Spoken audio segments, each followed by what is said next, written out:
लक्ष्मी सिंह के साथ, और आइए देखते हैं प्रमुख खबरें।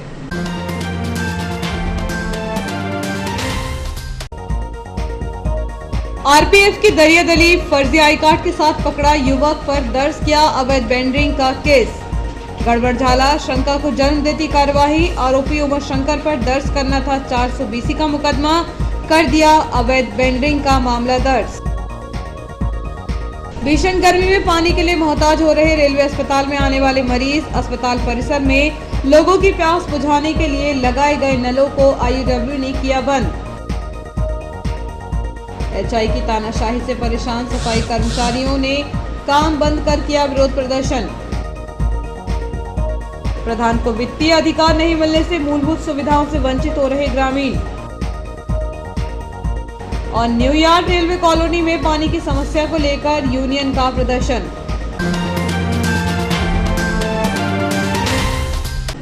अब खबरें विस्तार से। रेलवे स्टेशन एवं ट्रेनों में अवैध वेंडरिंग का खेल कोई नया मामला नहीं है। अक्सर ट्रेनों में आते जाते एवं प्लेटफॉर्म पर अमर बेल की तरह फल फूल रहे अवैध वेंडरों ने तो अपनी सारी मर्यादाएं लांघते हुए या यूं कहीं कि लंबी चौड़ी दक्षिणा चढ़ाकर अपने कार्य को गति प्रदान करने के लिए अब फर्जी आई कार्ड एवं मेडिकल कार्ड अवैध रूप से बाहरी क्षेत्र से बनवाकर अपना अवैध वेंडरिंग का कारोबार जमकर चमका रखा है, जिसका जीता जागता उदाहरण विगत 16 अप्रैल को देखने को मिला, जब आरपीएफ के द्वारा प्लेटफॉर्म पर अवैध वेंडरिंग के खिलाफ अभियान चलाया गया। इस दौरान इस अभियान में अनेक वेंडरों को अपने शिकंजे में लेकर उन पर अवैध वेंडरिंग की कार्यवाही की, तो वहीं उमाशंकर प्रजापति नामक युवक पर आरपीएफ ने जमकर दरियादली दिखाई, जिसके बाद महकमे पर उंगलियां उठना जायज है। जबकि आरोपी ने रेलवे के साथ जालसाजी एवं धोखाधड़ी की, तो क्या ऐसे में आरपीएफ अन्य आरोपियों को भी ऐसे ही छोड़ देती है जैसे उमाशंकर को छोड़ा गया? खैर, जो भी हो, ऐसा प्रतीत होता है कि रेलवे के विभाग आपस में ही कार्यवाही को लेकर एकमत नहीं है। यह यूं कहना भी कोई अतिशयोक्ति नहीं होगी कि मेवे के आगे सभी कार्यवाही फीकी पड़ जाती है। जो भी हो, सवाल यह भी उठता है कि आखिर उमाशंकर प्रजापति ने यह फर्जी कार्ड कहां से बनवाया, उमाशंकर किसके लिए यह अवैध कार्य करता था। हालांकि सूत्र बताते हैं कि यह कार्ड उमाशंकर ने नाला मोहल्ला स्थित एक टॉकीज के पास से बनवाया था। फिर आरपीएफ ने फर्जी आई कार्ड बनाने वाले दुकानदार से पूछताछ क्यों नहीं की? ऐसे अनेक सवाल हैं जो अनेक शंकाओं को जन्म देते हैं, आरपीएफ के जवाबदारों को कटघरे में खड़ा करते हैं। सूत्रों से मिली जानकारी के अनुसार उमाशंकर प्रजापति, जो नरेंद्र नगर 12 बंगला का निवासी बताया जा रहा है, के पास से जंक्शन के खानपान लाइसेंसी के स्टॉल से संबंधित नकली आई कार्ड बरामद किया गया था, जिस कार्ड की वैधता 11 अप्रैल 2022 से 20 अगस्त 2022 तक अंकित थी और यह कार्ड 158 नंबर प्लेटफॉर्म नंबर 1 का था। आरपीएफ को पहली बार में ही यह आई कार्ड फर्जी प्रतीत हुआ, जिसके बाद आरपीएफ ने आनन फानन में 16 अप्रैल को स्टेशन प्रबंधक को पत्र लिखते हुए उक्त कार्ड के संबंध में जानकारी एकत्र की, जिसमें प्रमुख रूप से स्टेशन प्रबंधक से कार्ड की सत्यता के बारे में लगभग 4 बिंदुओं पर लिखित रूप से पूछताछ की गई थी। सूत्र बताते हैं कि उसी दिन स्टेशन प्रबंधक द्वारा आरपीएफ द्वारा मांगी गई जानकारी उन्हें प्रेषित की जा चुकी थी, जिसमें उन्होंने कार्ड फर्जी होने की बात कहते हुए कहा था कि उक्त कार्ड पर न तो उनके हस्ताक्षर हैं और न ही आईडी कार्ड पर लगी मोहर उनके कार्यालय की है, न ही उक्त कार्ड स्टेशन प्रबंधक द्वारा जारी किया गया था। बावजूद इसके आरपीएफ द्वारा मामले में लीपापोती करते हुए नकली कार्ड बनवाकर इस्तेमाल करने वाले आरोपी उमाशंकर प्रजापति पर धारा 420 सहित अन्य गैर जमानती धाराओं में मामला दर्ज करवाने की जगह दरियादली दिखाते हुए आरोपी उमाशंकर पर महज अवैध वेंडरिंग का चार्ज लगाकर उसे चलता कर दिया गया। इस गंभीर अपराध में मामूली प्रकरण बनाया गया है, जो अनेक शंकाओं को जन्म देता है। जबकि नियमानुसार प्रकरण में आरपीएफ को आरोपी उमाशंकर प्रजापति के खिलाफ 420 सहित अन्य गंभीर धाराओं में प्रकरण दर्ज करना था। अगर आरपीएफ के पास इन धाराओं में प्रकरण दर्ज करने की शक्तियां प्राप्त नहीं थी, तो नियमानुसार उन्हें आरोपी को जीआरपी के हवाले करना था, ताकि आरोपी को जेल भेजा जा सके, ताकि ऐसा कृत्य करने वाले फर्जी अवैध वेंडरों में भय का माहौल व्याप्त हो सके। मामला मीडिया में मचने एवं आरपीएफ को अपनी गलती का एहसास होने के बाद आनन फानन में आरपीएफ थाना प्रभारी द्वारा इस संबंध में 18 अप्रैल को ही स्टेशन प्रबंधक को पत्र लिखकर फर्जी आई कार्ड के उपयोग करने वाले आरोपी उमाशंकर प्रजापति के विरुद्ध कार्रवाई करने की बात कही गई। सूत्र बताते हैं कि आरपीएफ द्वारा स्टेशन प्रबंधक को लिखे गए उक्त पत्र में कहा गया है कि चूंकि आरोपी उमाशंकर प्रजापति ने आपकी फर्जी पत्र, मुद्रा एवं हस्ताक्षर का उपयोग करते हुए जाली आई कार्ड बनाकर रेल प्रशासन को धोखा देने के उद्देश्य से झांसी स्टेशन पर अवैध वेंडरिंग करने का अपराध किया है। जालसाजी धोखाधड़ी का मामला आईपीसी के अंतर्गत होने के कारण जीआरपी से शिकायत दर्ज कराने एवं कानूनी कार्यवाही कराने की बात कही गई थी। यह फर्जी कार्ड किसने बनाया? ऐसे कितने और फर्जी कार्ड पूर्व में बनाए जा चुके हैं? कार्ड बनाने वाले व्यक्ति या दुकानदार से आरपीएफ ने पूछताछ क्यों नहीं की? खान-पान संचालक से मामले में बातचीत क्यों नहीं की? क्या फर्जी मेडिकल एवं आई कार्ड बनाने वाली गैंग जंक्शन पर सक्रिय है? आरोपी उमाशंकर को गंभीर अपराध के बाद भी जीआरपी के हवाले क्यों नहीं किया गया? आरोपी उमाशंकर से फर्जी आई कार्ड बरामद किया था।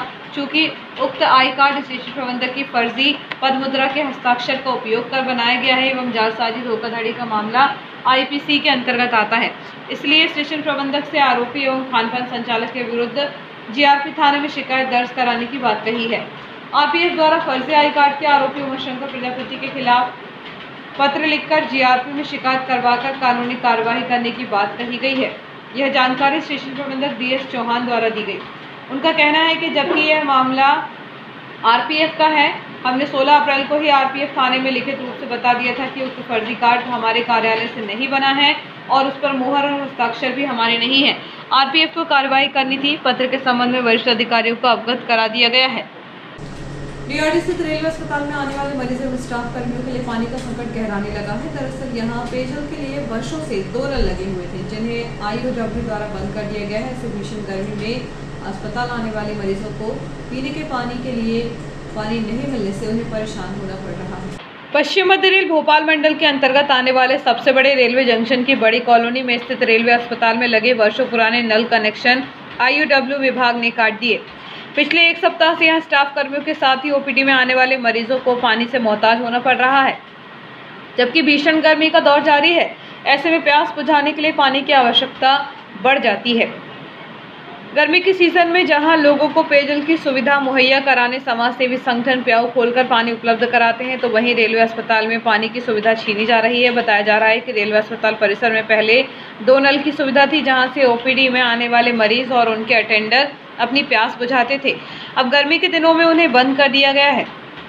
रेलवे के आईओडब्ल्यू विभाग द्वारा नल कनेक्शन बंद किया जाना समझ से परे है। इस संबंध में जब ओपीडी में आने वाले मरीजों से बातचीत की गई तो उन्होंने कहा कि यहां सालों से नल लगे हुए थे, जिन्हें बंद कर दिया गया है। हालांकि इस संबंध में जब अस्पताल प्रबंधन से बातचीत की गई तो उन्होंने कहा कि अस्पताल के भीतर मरीजों की सुविधा के लिए नल लगा हुआ है, वार्डों में भी पानी की व्यवस्था है। बाहर के नल पेयजल की बर्बादी को रोकने के लिए आईओडब्ल्यू ने कनेक्शन काट दिए हैं, इससे मरीजों को कोई दिक्कत नहीं है।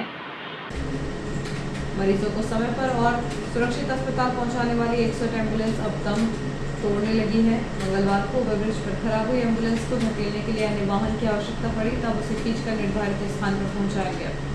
शहर के प्रवेश द्वार माने जाने वाले ओवरब्रिज पर खड़ी है एम्बुलेंस 108 वाहन किसी सड़क दुर्घटना या मरीज को वाहन में रखकर नहीं ले जा रहा है, बल्कि यह 108 वाहन का सेल्फ खराब हो जाने के बाद तकनीकी खराबी की स्थिति में ओवरब्रिज की ढलान पर इटारसी शहर की ओर मुंह करके खड़ा किया गया है, जिससे कि आपातकालीन स्थिति में सूचना आने पर इसे धक्का लगाकर स्टार्ट न करना पड़े, बल्कि ढलान की वजह से थोड़ी दूरी पर यह स्वयं स्टार्ट हो जाए। बीते 24 घंटों से ओवरब्रिज पर यह सेल में तकनीकी खराबी आ जाने की वजह से संबंधित कर्मचारियों के द्वारा खड़ा कर दिया गया है। हालांकि 108 वाहन संचालन टीम के सूत्रों के द्वारा जानकारी मिली है कि जल्द ही अप्रैल माह के अंत तक नई कंपनी के टेंडर होने की वजह से नवीन 108 वाहन मिलने की उम्मीद है, जिसके बाद आपातकालीन सेवाओं के लिए तत्परता से 108 एम्बुलेंस वाहन फिर से लोगों की सेवा में 24 घंटे उपलब्ध हो सकेगा।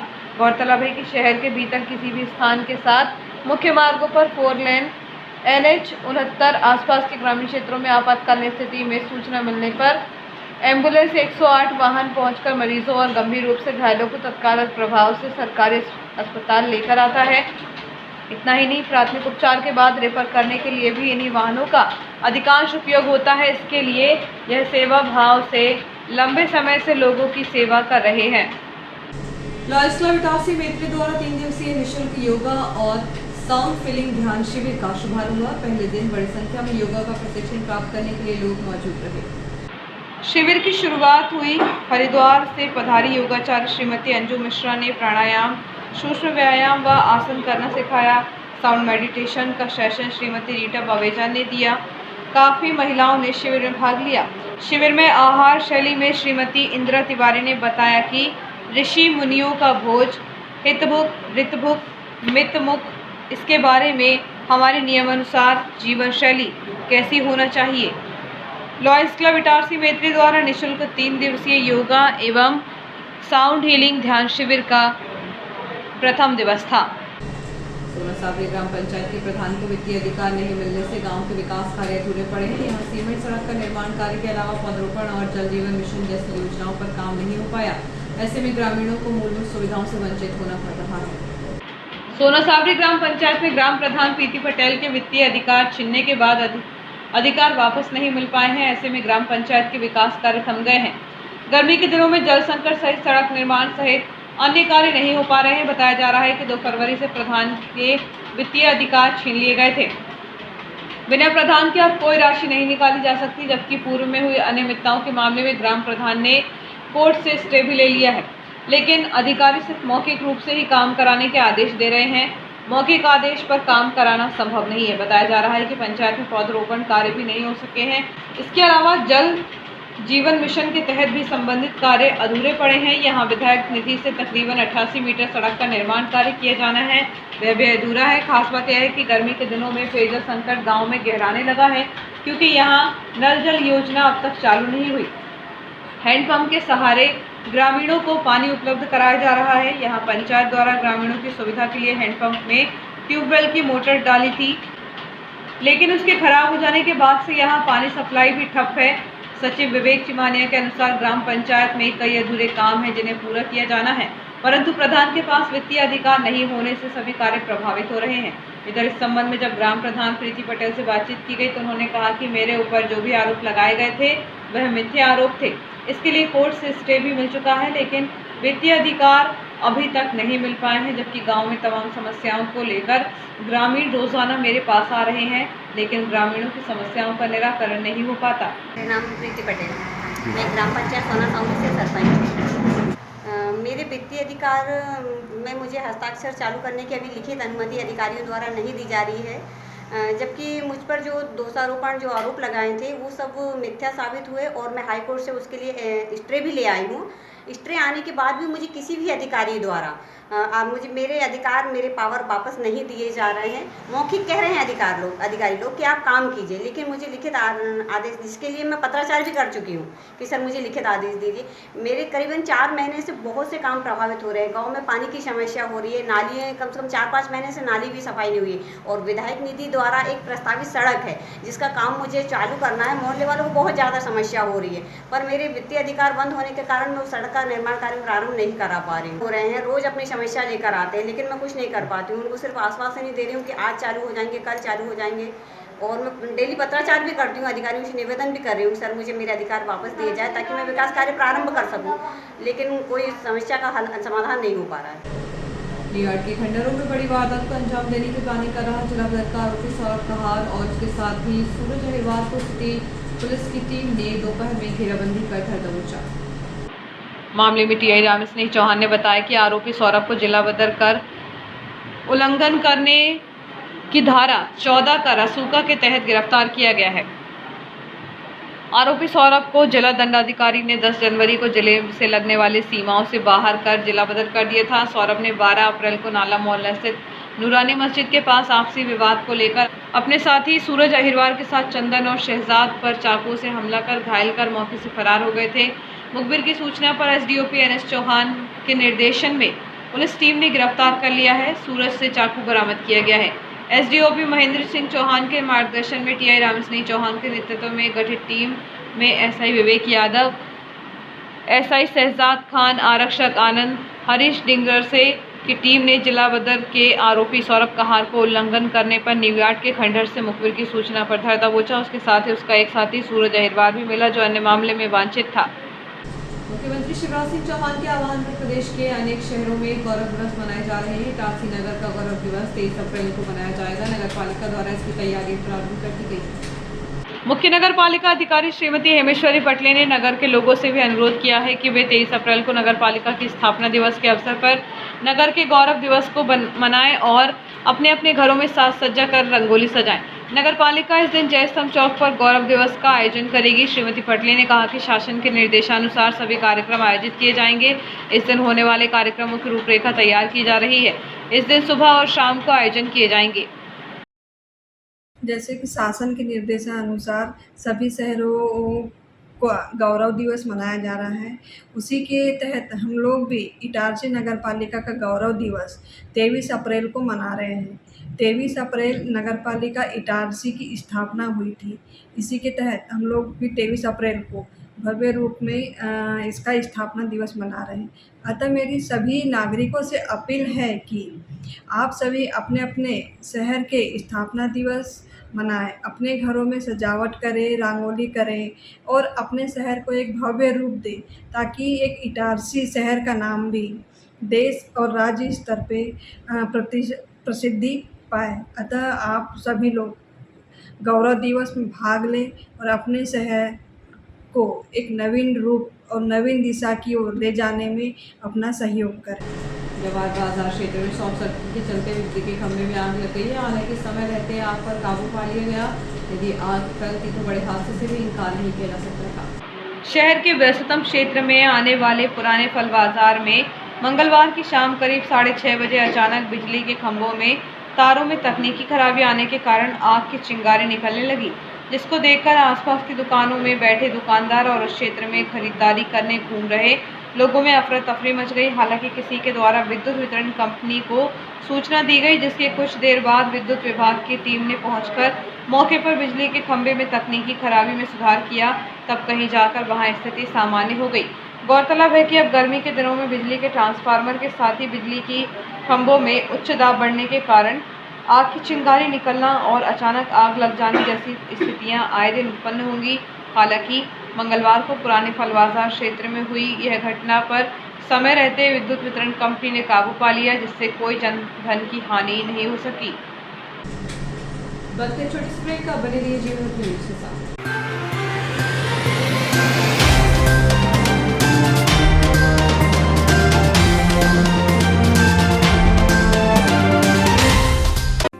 हाय, दिस इज सुधा चंद्रन। और जब भी मैं डांस करती हूँ तो मेरे दिल के अंदर जो खुशी की लहर दौड़ती है वो काफी है मेरे चेहरे पर वो चमक बिखेरने के लिए।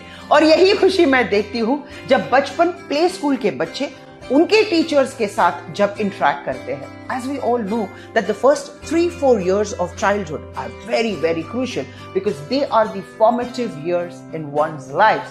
और उसी टाइम पे they need that proper love, care and attention. Thank you so much Bachpan Play School for making this contribution, because only then our children will bloom and today's students are our country's future. बस इतना ही नहीं, पूरे भारतवर्ष में 1100 बचपन play schools है जो यही काम कर रहे हैं, जो हमारे बच्चों के भविष्य को तैयार कर रहे हैं। थैंक यू सो मच बचपन, क्योंकि बचपन सिर्फ एक ही बार आता है ना?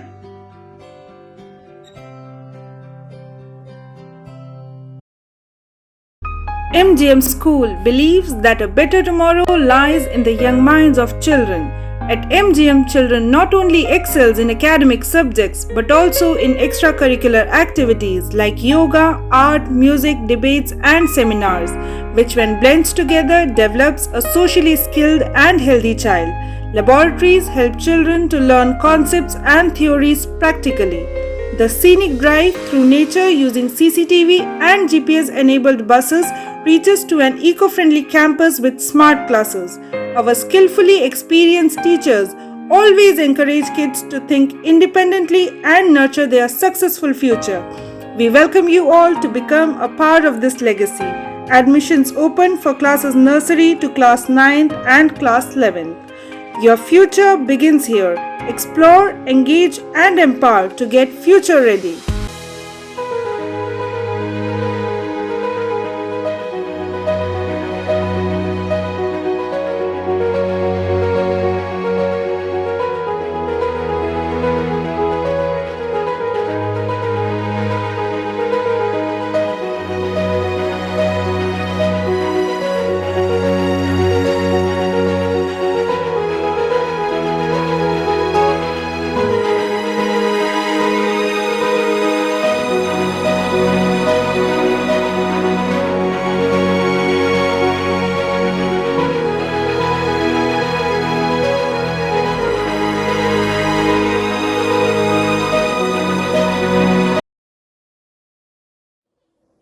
ज़िंदगी में किसी भी रास्ते पर चलने से पहले उस रास्ते की जानकारी और सच्चाई दोनों से वाकिफ होना हमें बहुत ज़रूरी है।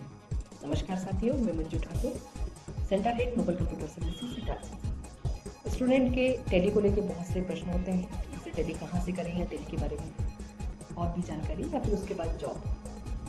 इन्हीं सारे प्रश्नों को लेकर मैं आपके सामने आज आई हूँ। हो सकता है ये आपके भी प्रश्न हो, इसलिए इस वीडियो के अंत तक आप मेरे साथ बने रहिएगा। सबसे पहला प्रश्न होता है कि हम टैली किसी भी सेंटर से करें क्या फ़र्क पड़ता है। इसके विषय में मैं आपको बताना चाहूँगी कि टैली सॉल्यूशन प्राइवेट लिमिटेड वो कंपनी है जिसने कि टैली बनाया था, और जिसने बनाया और वही जब एजुकेशन देना चाहे तो इसके लिए उन्होंने अपने हर जिले में अधिकृत TIL स्टार्ट किए। नोबल कंप्यूटर सर्विसेज पिछले 19 वर्षों से करीबन 10,000 स्टूडेंट को टैली सिखाकर एक भरोसेमंद और मनपसंद नाम बना हुआ है। तो जब आपके शहर में अधिकृत टैली सेंटर है तो फिर कहीं आप एजुकेशन लेने और क्यों जाओगे, क्योंकि आप टैली के लिए एकदम नए होते हैं। तो जिस सॉफ्टवेयर पे आप प्रैक्टिस कर रहे होते हैं तो आपको नहीं पता होता है कि ये असली है नकली है। मैं बात कर रही हूँ लाइसेंस वर्जन या लाइसेंस सॉफ्टवेयर और पायरेटेड सॉफ्टवेयर की। इन दोनों में फीचर्स की बात करूँ तो करीबन 30 से 40% का अंतर होता है, जो कि स्टूडेंट समझ नहीं पाता है। इसके अलावा बहुत से सेंटर ऐसे होते हैं जो कि एजुकेशन वर्जन पर टैली की प्रैक्टिस कराते हैं। इन्हीं दोनों चीज़ों से बचने के लिए आपको अधिकृत सेंटर पर आना चाहिए, जहां पर कि लाइसेंस वर्जन पर इन्वेंट्री और अकाउंटिंग के सारे फीचर्स प्रॉपर वर्क करते हैं, जो कि अब आपको सीखना है। अधिकृत सेंटर से ऑनलाइन एग्जाम पास करने के बाद स्टूडेंट को वेरीफाइबल सर्टिफिकेट मिलता है। इस सर्टिफिकेट को कोई भी टैली एजुकेशन की वेबसाइट पर जाकर सर्टिफिकेट नंबर से वेरीफाई कर सकता है। स्टूडेंट के बारे में सारी इन्फॉर्मेशन उसको मिल जाएगी। इसके अलावा सर्टिफिकेट की यदि वैल्यू बोलूँ तो इंडिया में सभी जगह एक जैसी होती है। प्लेसमेंट की यदि हम बात करें तो टैली ने अपने स्टूडेंट को ऑनलाइन पोर्टल प्रोवाइड किया हुआ है, जिस पर स्टूडेंट का ID होता है। यह ID टैली करने के बाद भी, स्टूडेंट के सेंटर से जाने के बाद भी एक्टिव होता है। इसी पोर्टल से स्टूडेंट को जॉब के ऑफर्स आने वाले हैं, और इसी पोर्टल पर स्टूडेंट के लिए अपडेट्स होंगे, मॉक टेस्ट होंगे और लाइब्रेरी की सुविधा भी होगी। इंडस्ट्री प्रिफर्ड करिकुलम, ये पहचान है अधिकृत सेंटर की, जिसके अंतर्गत कंटेंट या बुक बोले और वर्कबुक स्टूडेंट को देते हैं। अपडेट वर्जन पर ट्रेन फैकल्टी के बीच वर्कबुक से रेगुलर स्टूडेंट प्रैक्टिस करते हैं। टीचिंग मेथड की बात करूं तो 70% स्टूडेंट को प्रैक्टिकल और 30% थ्योरी पे ज़्यादा ध्यान दिया जाता है। यदि मैं जॉब की बात करूं तो हर साल इंडिया में करीबन 13 लाख जॉब MSMEs में जनरेट होती है, और जिनमें से हर 7वीं जॉब टैली अकाउंट्स और फाइनेंस के लिए होती है।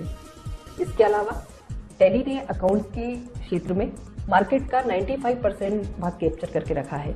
मतलब कंपनी को टैली ट्रेन चाहिए, मतलब अब जॉब मिलना बहुत ही आसान हो गया है।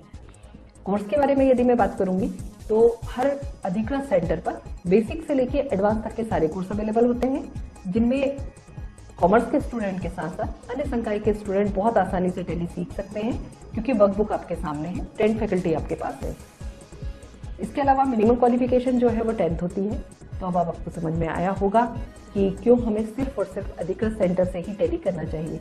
याद रखिए, आपका सही फैसला, सही चुनाव आपके करियर को एक सही दिशा ही दे सकता है।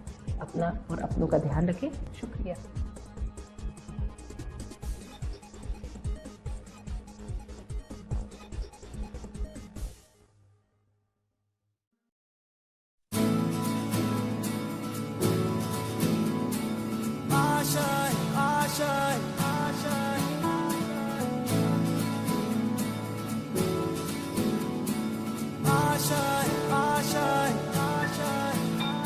कुछ पाने की हो आस आस, कोई अरमा हो जो खास खास आशाएं, हर कोशिश में हो बार बार करे दरियाओं को आर पार आशाएं, तूफानों को चीर के मंजिलों को छीन ले आशाएं,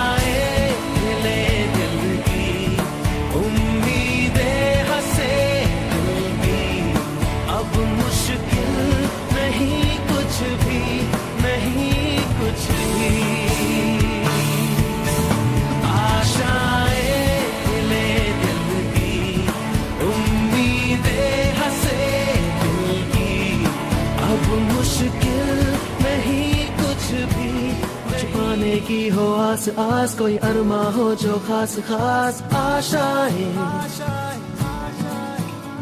हर कोशिश में हो बार बार, करे दरियाओं को आर पार आशाएं, तूफानों को चीर के मंजिलों को। आपका विश्वसनीय चंचल ज्वेलर्स अब नए शोरूम में गोल्ड प्लेटेड आभूषणों एवं नए डायमंड ज्वेलरी के साथ 1 ग्राम और 2 ग्राम वाली सोने की 4 चूड़ियां एवं कंगन, 1 ग्राम और 2 ग्राम वाला सोने का मंगलसूत्र, हार, करदौना, चैन, झुमके, बाजूबंद और सभी प्रकार के गहने, डायमंड सेट एवं एंटिक ज्वेलरी और फैंसी ज्वेलरी का अनुपम संग्रह।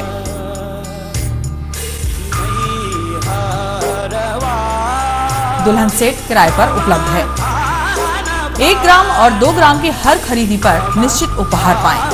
1 ग्राम ज्वेलरी मात्र 2000 रुपए में, 2 ग्राम ज्वेलरी मात्र 4000 रुपए में, 3 ग्राम ज्वेलरी मात्र 6000 रुपए में, 4 ग्राम ज्वेलरी 8000 रुपए में, 5 ग्राम ज्वेलरी मात्र 10,000 रुपए में। हमारा नवीन पता है चंचल jewellers, Guru Nanak complex, Bharat talkies road, Itarsi. Mobile 09893054377। अब साधारण पानी और आम वाटर फिल्टर से अपने स्वास्थ्य को खतरे में न डालें। फ्रेस्को इंट्रोड्यूस करते हैं लेटेस्ट टेक्नोलॉजी पर आधारित क्लीन, क्लियर और pure water solution RO, reverse osmosis water treatment system, साधारण और यूवी वाटर प्यूरिफायर केवल पानी को पार्टली ही क्लीन कर पाते हैं, जबकि आरओ रिवर्स ऑस्मोसिस एक जटिल बायोलॉजी प्रक्रिया है जो देती है clean and safe drinking water, जो हैवी सॉल्ट और हानिकारक मिनरल्स को दूर कर पानी का स्वाद बढ़ाते हैं। हाई ब्लड प्रेशर, किडनी में स्टोन, डाइजेशन और गैस्ट्रिक प्रॉब्लम को दूर रखती है। बोरवेल के पानी और साधारण जल प्रदाय के पानी को प्रोसेस कर प्योर क्वालिटी ड्रिंकिंग वाटर बनाती है। इनमें किसी तरह का कोई केमिकल उपयोग नहीं होता। तो अब जल ही जीवन नहीं बल्कि प्योर क्लीन वाटर है तो जीवन है। अधिक जानकारी के लिए संपर्क करें Rajat Mishra, centre point sales, authorized service centre, 9 convent school road, near HP gas agency, Itarsi. 07572404747।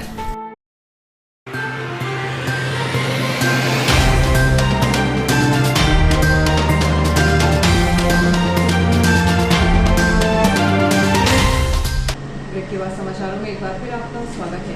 इस गर्मी में रेलवे आवासों में पानी की सही तरीके से सप्लाई नहीं की जा रही है, जिसके कारण कर्मचारियों व घर में महिलाओं व बच्चों को पानी के लिए तरसना पड़ रहा है। इस संदर्भ में संबंधित अधिकारियों को स्पष्ट रूप से बता दिया गया है कि पानी की समस्या का निदान शीघ्रता से कराया जाए, अन्यथा यूनियन अपना आंदोलन तेज करते हुए कड़ा रुख अपनाकर धरना प्रदर्शन करने को बाध्य होगी। साथ ही जर्जर रेल आवासों की मरम्मत करने हेतु भी कहा गया है। IOW इंचार्ज द्वारा शीघ्र ही पानी टंकी भरवाने और जल संकट को दूर करने का आश्वासन दिया गया।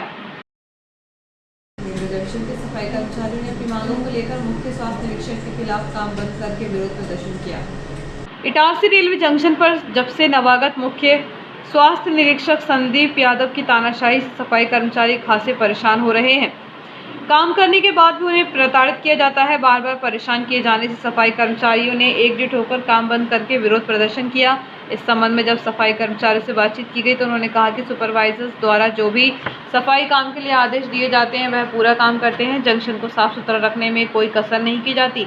बावजूद इसके मुख्य स्वास्थ्य निरीक्षक यादव द्वारा द्वेषपूर्ण भावना के चलते MB काट दी जाती है। उनका कहना है कि मेरा ट्रांसफ़र करवाएं, नहीं तो इसी प्रकार कंपनी का नुकसान करता रहूँगा।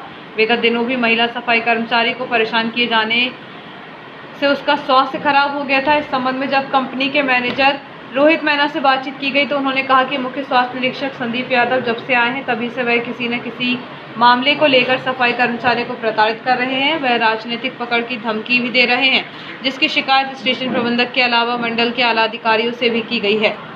नहीं चलेगी, नहीं चलेगी, तानाशाही नहीं चलेगी। संदीप राठौर जिंदाबाद, संदीप राठौर, संदीप राठौर, नहीं चलेगी, नहीं चलेगी, तानाशाही नहीं चलेगी, नहीं चलेगी, नहीं चलेगी, तानाशाही नहीं चलेगी। संदीप यादव, संदीप यादव, नहीं चलेगी, नहीं चलेगी, नहीं चलेगी, नहीं चलेगी, नहीं चलेगी।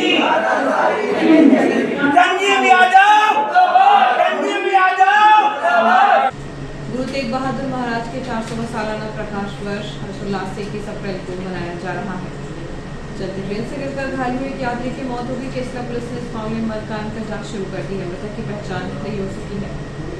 ट्रेन के गेट पर बैठकर अथवा खड़े होकर यात्री जान जोखिम में डाल रहे हैं। ऐसे ही सहेली रेलवे स्टेशन के समीप 35 वर्षीय एक युवक का शव केसला पुलिस ने बरामद किया है। मृतक के पास ऐसी कोई वस्तु नहीं मिली जिससे उसकी शिनाख्त की जा सके। बताया जा रहा है कि वह किसी चलती ट्रेन से नीचे गिरा होगा। ट्रेन में गिरने के कारण वह बुरी तरह घायल हो गया। समय पर उसे उपचार नहीं मिल पाने के कारण उसकी मौत हो गई। पुलिस ने इस मामले में अज्ञात मार्ग कायम कर शव का पोस्टमार्टम करवाकर उसके परिजनों की तलाश शुरू कर दी है। केसला ब्लॉक के भूमिकापुर ग्राम निवासी एक अधेड़ पुरुष ने अपने ही खेत के पेड़ से फांसी लगाकर आत्महत्या कर ली, जिसके शव का पोस्टमार्टम शासकीय अस्पताल में कराया गया। आदिवासी विकासखंड केसला के अंतर्गत आने वाले 52 वर्षीय मनोहर पिता लीलाधर इक्के ने फांसी लगाकर आत्महत्या कर ली। बताया जा रहा है कि वह बीती रात खेत में सो रहा था, लेकिन जब सुबह परिजनों ने देखा तो उसका शव पेड़ पर लटका हुआ मिला। उसने आत्महत्या की है अथवा कोई साजिश है, इसका खुलासा नहीं हो सका। हालांकि प्राथमिक जांच के आधार पर पुलिस ने आत्महत्या का मामला मानकर मर्ग कायम कर लिया है। यदि उसने आत्महत्या की है तो उसके कारण भी सामने नहीं आए। इस मामले में पुलिस ने जांच शुरू कर दी है। भारतीय जनता पार्टी महिला मोर्चा द्वारा आंगनबाड़ी केंद्रों पर सामाजिक न्याय पखवाड़े के तहत पोषण अभियान कार्यक्रम चलाया गया। इसके तहत पुरानी टाउसी में महिला मोर्चा प्रदेश अध्यक्ष सहित अन्य भाजपा पदाधिकारी आंगनबाड़ी कार्यकर्ताओं का सम्मान किया गया। इटारसी में सामाजिक न्याय पखवाड़े के तहत पोषण अभियान कार्यक्रम के अंतर्गत शैलेंद्र दुबे, जागृति भदौरिया, मुमताज बी, छवि दीवान, मुस्कान पटेल, अनीता संगीता, पूजा के द्वारा आंगनवाड़ी वार्ड नंबर 3 पर जाकर आंगनवाड़ी कार्यकर्ता प्रमिला द्विवेदी, सहायिका निर्मला, आशा कार्यकर्ता रानी को पुष्पमाला पहनाकर सम्मान किया गया और बच्चों को पोषण आहार की जानकारी दी गई एवं आंगनवाड़ी में उपस्थित सभी बच्चों को स्वल्पाहार वितरित किया गया। शैलेंद्र दुबे द्वारा सभी को संबोधित किया गया तथा आभार प्रदर्शन श्रीमती जागृति भदौरिया द्वारा किया गया। सुखतावा महाविद्यालय की समुचित व्यवस्थाएं सुचारू रूप से बनाने और महाविद्यालय के लिए अच्छा ग्रेड प्राप्त हो सके, इसके उद्देश्य से जनभागीदारी की बैठक आयोजित की गई। स्थानीय जनप्रतिनिधियों ने परीक्षार्थियों के लिए शीतल जल की व्यवस्था की है। सुखतावा आगामी समय में महाविद्यालय की समुचित व्यवस्था सुचारू रूप से बनाने तथा महाविद्यालय के लिए अच्छे ग्रेड प्राप्त हो सके, इस उद्देश्य से जनभागीदारी की बैठक आयोजित की गई। आयोजित बैठक की अध्यक्षता गणपत उई के अध्यक्ष जनपद पंचायत केसला ब्लॉक के द्वारा की गई। बैठक में कई बिंदुओं पर चर्चा की गई। संखेड़ा ग्राम निवासी एक महिला के साथ गांव के युवक द्वारा मारपीट की गई। इस घटना की शिकायत पीड़िता ने रामपुर थाने में की है। समीपस्थ ग्राम संखेड़ा ग्राम निवासी 40 वर्षीय शांति धुर्वे के साथ इसी गांव में रहने वाले विनोद चौरे द्वारा मारपीट की गई, जिसकी शिकायत महिला ने रामपुर थाने में की है। बताया जा रहा है कि उनके बीच किसी बात को लेकर मामूली विवाद हो गया था। इसी विवाद के चलते आरोपी ने उसके साथ मारपीट करते हुए जान से मारने की धमकी दी। आरोपी ने उसे जाति सूचक शब्दों से भी अपमानित किया है। इस मामले में पुलिस ने आरोपी के खिलाफ प्रकरण दर्ज कर कार्रवाई शुरू कर दी है। और आइए देखते हैं प्रमुख खबरें एक बार फिर।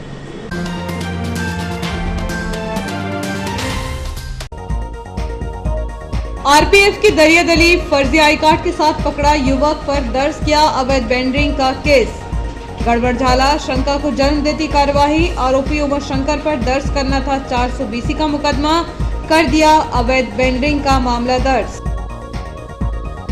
भीषण गर्मी में पानी के लिए मोहताज हो रहे रेलवे अस्पताल में आने वाले मरीज। अस्पताल परिसर में लोगों की प्यास बुझाने के लिए लगाए गए नलों को आईयूडब्ल्यू ने किया बंद।